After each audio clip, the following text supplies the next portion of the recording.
तो हेलो बच्चों, कैसे हैं आप सब। मैं आशा करता हूं कि आप लोग बहुत अच्छे से होंगे। जैसा कि हम सब जानते हैं कि ये नीति श्लोका पाठ सप्तम पाठ वर्ग 10 का इसके कुछ महत्वपूर्ण क्वेश्चन को मैं लेकर के यहाँ उपस्थित हुआ हूँ। मैं आशा करता हूँ कि आप लोग इसको पढ़ेंगे और काफ़ी लाभान्वित होंगे। तो चलिए नीति श्लोका के प्रथम क्वेश्चन को हम देखते हैं। पहला प्रश्न है कि नीति श्लोका पाठ कहाँ से लिया गया है। लिखे हैं कि यह पाठ कहाँ से लिया गया है, अर्थात नीति श्लोका पाठ कहाँ से लिया गया है। ए नंबर ऑप्शन है रामायण से, बी महाभारत से, सी वेद से, डी कोई नहीं। तो क्या आप लोगों ने अपना आंसर को सोच लिया है? तो चलिए मिलाते हैं।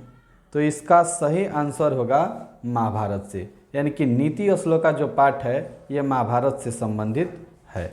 चलिए दूसरे प्रश्न की ओर हम लोग बढ़ेंगे। दूसरा प्रश्न है कि विदुर क्या थे। विदुर क्या थे? ऑप्शन नंबर ए है राजा, बी मंत्री, सी व्यापारी, डी कुक सभी। तो आपका सही जवाब होगा कि विदुर जो थे वो मंत्री थे, एक श्रेष्ठ मंत्री थे। अगले प्रश्न की ओर हम लोग चलेंगे। प्रश्न संख्या 3 कह रहा है कि बिन बुलाए कौन प्रवेश कर जाता है। ऑप्शन नंबर ए राजा, बी ईश्वर, सी मंत्री, डी मूर्ख। तो आपको पता होना चाहिए कि जो मूर्ख लोग होते हैं, मूर्ख, वो बिन बुलाए प्रवेश कर जाते हैं। मूर्ख कहीं पे जो है बिना बुलाए चले जाते हैं, उनको मूर्ख कहा गया है।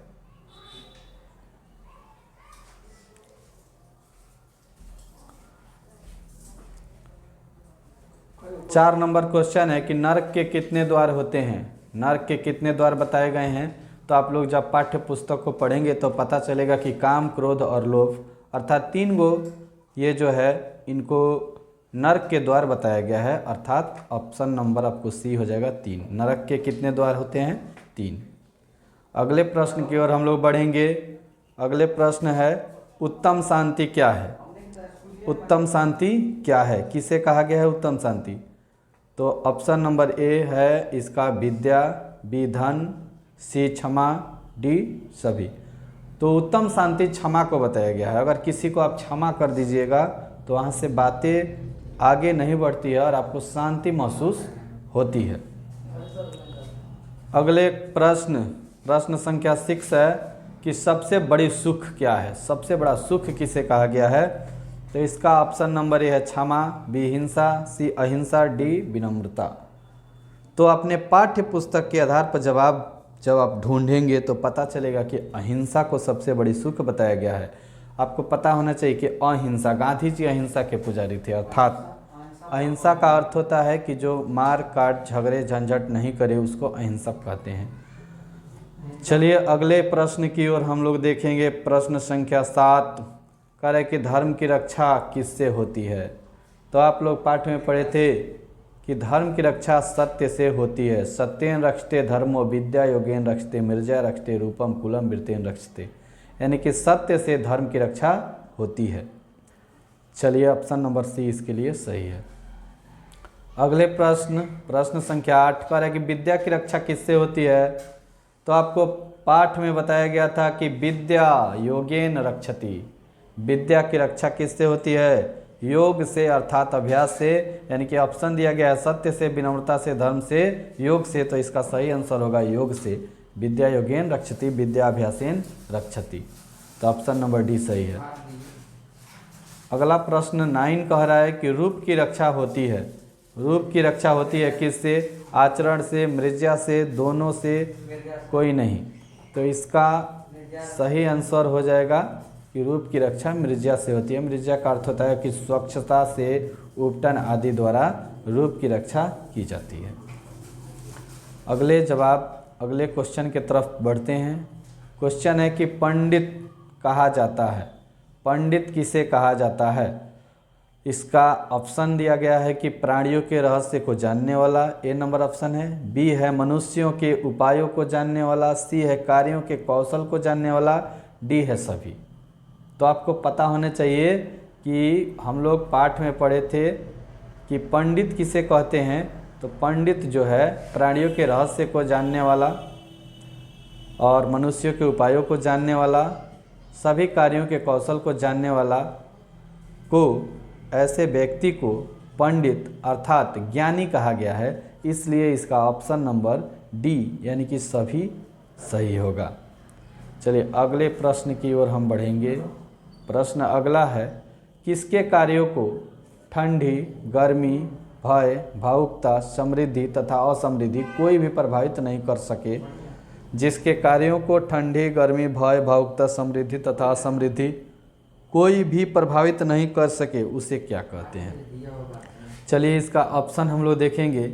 ईश्वर, बी नंबर का है विद्वान, सी पंडित, डी मूर्ख। तो पता होना चाहिए आपको, ये श्लोक के प्रथम श्लोक में ही इसके बारे में बताया गया है कि यस्य कृत्यम न विघ्नन्ति शीतम उष्णम भयम रति समृद्धि असमृद्धिर्वा स वै पंडित उच्यते। यानी कि जिसके कार्यों को ठंडी, गर्मी, भय, भावुकता और समृद्धि तथा असमृद्धि कोई भी प्रभावित नहीं कर सकता है उसे पंडित अर्थात ज्ञानी कहा गया है, उसको ज्ञानी हम लोग कहते हैं। तो इसलिए ऑप्शन नंबर सी सही होगा।